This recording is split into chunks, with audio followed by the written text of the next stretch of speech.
how do you deal with claustrophobia when your shelter relies on your core temperature and the radiant body heat that you produce to keep you warm?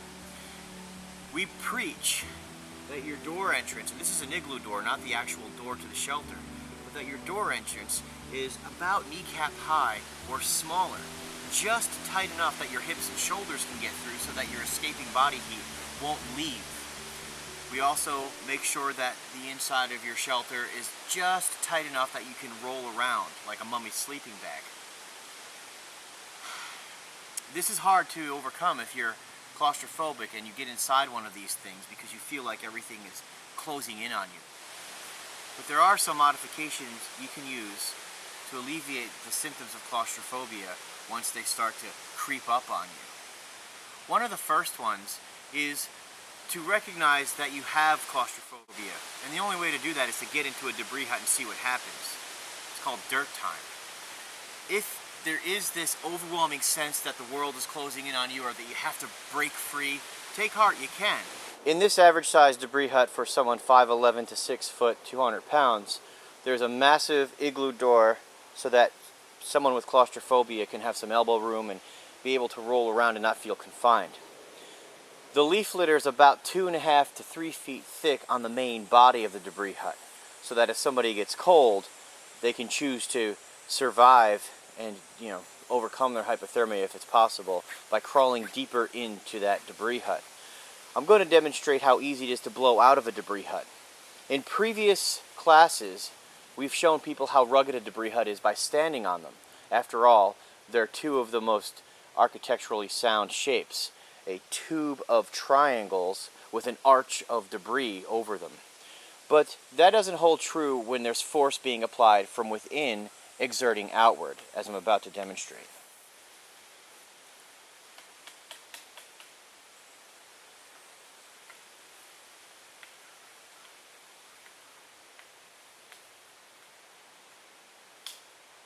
Ready? Countdown, Emily. 10, 9, 8, 7, 6, 5, 4, 3, 2, 1, go!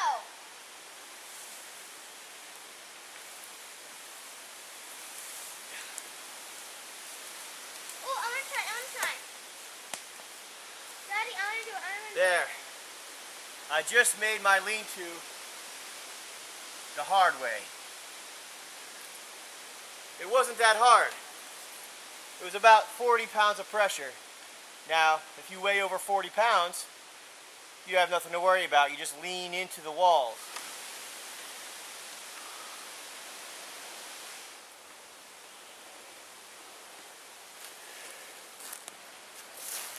So as you can see, this was the head and shoulder area of the actual debris hut. Had about 8 inches of thick debris separating the body from the earth. There's the ridge pole going all the way down to where the feet would be. It's kind of dark in there, but you get the idea. And then here's the ribs leading out to where the door is. Okay.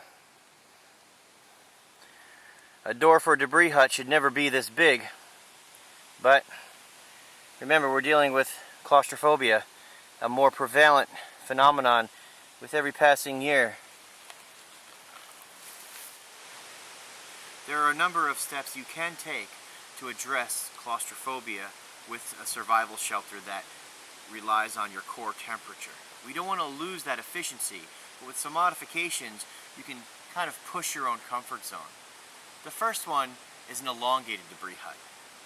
An elongated debris hut has a ridge pole 3.5 to 4 times the length of your body once it's propped. This allows you to crawl in deep to stay warm or to move out just a little bit to get that room you need. This allows you to scooch on in when it's really cold and then slide out to where there's more room if you feel that constraint. That's a lot of leaf litter. This in particular is twice the amount of debris you're going to need for a summer weight debris hut. I couldn't imagine how much work it would be for the winter. Up to this point, I would have said to students, you're going to have to decide, freeze to death or succumb to your claustrophobia. But that's when I only had 1 or 2 students in the course of a year coming through with this issue. Over the last 2 years, I've seen this sense of claustrophobia becoming an issue in 80% of the students in some classes, so we have to deal with it. If that's not enough, a modified igloo door. Instead of an igloo door fitting the dimensions of, 1 olive fitting on either side of your hip, have an igloo door that uses your elbows extended as the parameters for your measurements. This way, and a propped up elbow and shoulder for the height. In this way, you can roll, you can get that elbow room that you need, you can flail a little bit, and sometimes that's all it takes. An extra wide, extra large igloo door. Your debris hut door should still be really tight, but once this is covered, you can bring your body out to about your waist and still have room enough with your arms.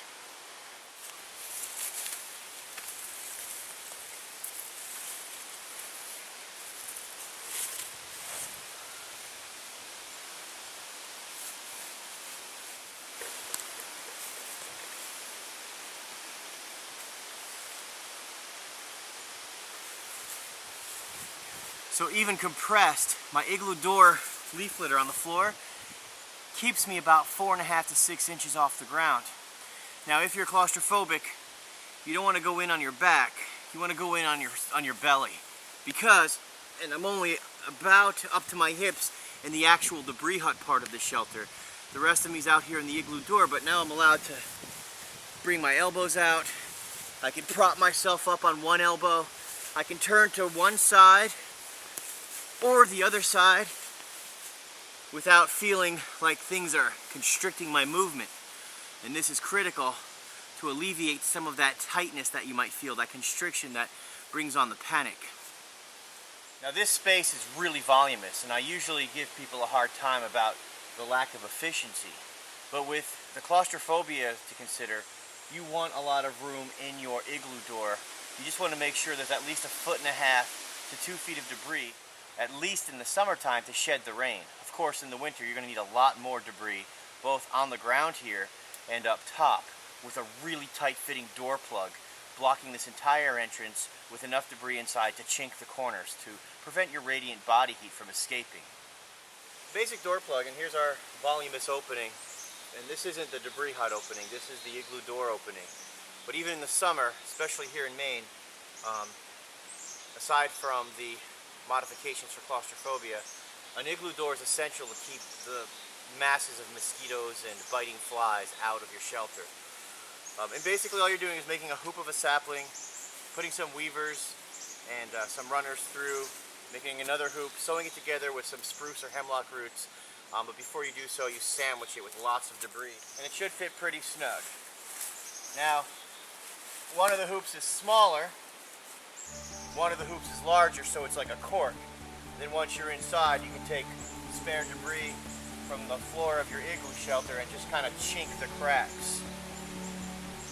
This may seem like a problem if you have claustrophobia, but if this is wide enough that you can spread your arms out, roll, get up on one elbow, it should help to alleviate some of that pressure, that feeling of things being closed in on you.